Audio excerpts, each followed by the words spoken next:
we've now got our class-based component, so it's time for us to figure out how to use this to fetch some data for our application.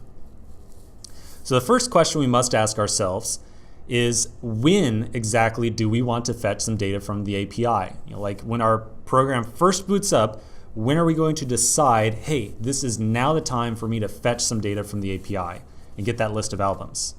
Well, we probably want to fetch that data as soon as our app boots up. There's no like buttons in this application for the user to press that says like, oh, okay, now I want to load data here. We just want to say, as soon as this thing is about to load up, as soon as it's about to display on the screen, I want to go and fetch some data. So to make that happen, we need some type of like a hook or some event notification of when this component right here is about to be rendered onto the screen of our device. Fortunately, React has us covered. This is one of the benefits of class-based components.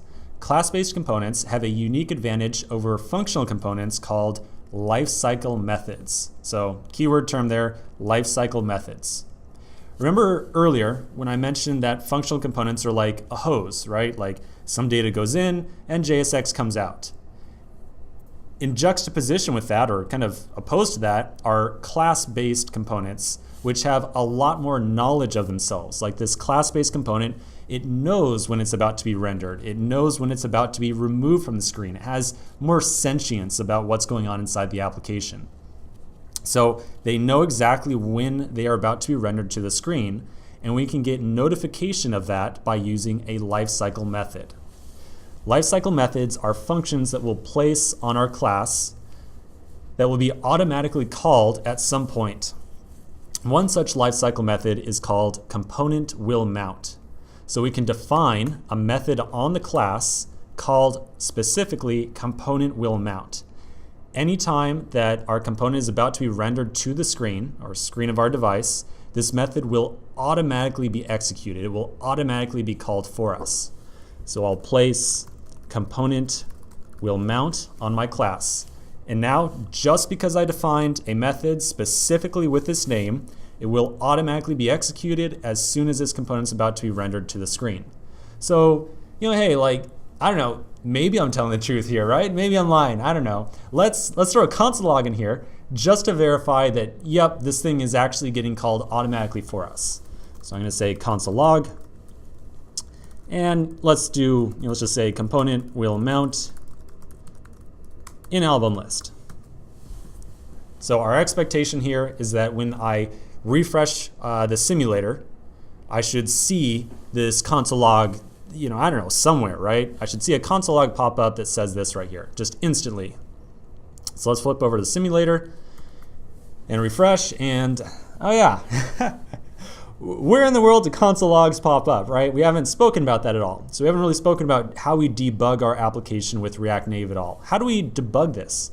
How do we get any feedback from our application? Clearly, there's no console log here. There's no console log in our terminal, wherever the terminal might be. Here we go. So here's my packager right here. There's no console logs here. So somewhere we must be getting some debug feedback. So to get this debug feedback from React Native, we're going to use the built-in debugger with React Native. While having my simulator focused, I'm going to press Command D on my keyboard to open up the React Native development menu. In the side of this menu, I'm going to find debug.js remotely and then just go ahead and click it. When I click it, a Chrome window automatically picks up, or whatever browser you might be using. This Chrome tab right here is automatically linked up to the simulator, and you can kind of think of this as an extension of the React Native application that's running. So I can use this Chrome instance, this Chrome window, to debug my React Native code. Let's see how it works. I'm going to open up the development console by just right-clicking anywhere on the screen and then click on Inspect. And then if I select the console tab, and let me zoom in a little bit here just to make it nice and large, you can see the console log component will mount in album list. So clearly this Chrome window right here is very cleverly, with some God knows what magic, honestly it is total magic, hooked up to the iOS simulator, and any console logs or any warnings or any errors, anything whatsoever that we place inside of our code is going to appear inside of this browser window here. So having your Chrome window open, hooked up to the React Native emulator, or simulator I should say, is a fantastic way to debug your code. We will be using console logs on and off throughout the rest of this course just to verify that things are running and do some debugging. The one thing that I also want to mention that we won't really be doing too much is that if I want, I can also place debugger statements inside of my code. So I'll place debugger right here. And then if I flip back over to Chrome, flip back over to my emulator, my simulator, and if I refresh it,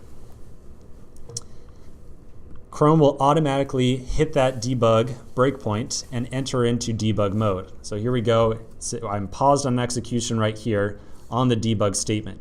And so at this point in time, I can do some console logs, inspect some variables like, hey, what's this? What's the value of this right here? Oh, okay, it's album list. So using debugger statements, absolutely fantastic for figuring out what is going on with your code. Highly recommend it. Okay, so a little bit of a quick aside there about debugging. Getting back on topic, and by the way, I'm going to flip back over and remove that debugger statement. And I'm also going to make sure that I continue execution of my code by clicking the play button right here. And I should now see, yep, I still got album list popping up on the screen. Perfect, okay. So getting back to where we were, clearly component will mount right here is a fantastic location to initiate some loading of data or some HTTP request to go and fetch our data and retrieve it for our application. So let's continue in the next section and figure out exactly how we are going to make that network request.